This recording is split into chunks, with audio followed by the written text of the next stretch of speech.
What's the meaning of blood donor?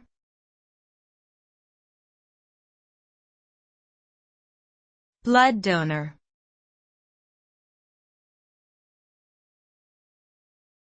Blood donor.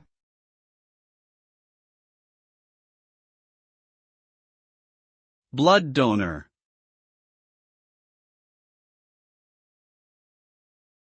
Blood donor.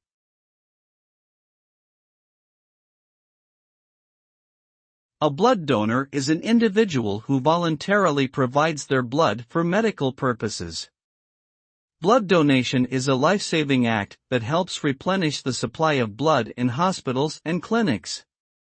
The donated blood can be used to treat patients who have suffered serious injuries, undergone surgeries, or are undergoing treatment for diseases that require blood transfusions. Donating blood is a simple process that typically takes less than an hour. The donated blood is carefully screened and tested to ensure it is safe for use. The act of donating blood is a selfless act of kindness that has the potential to save someone's life.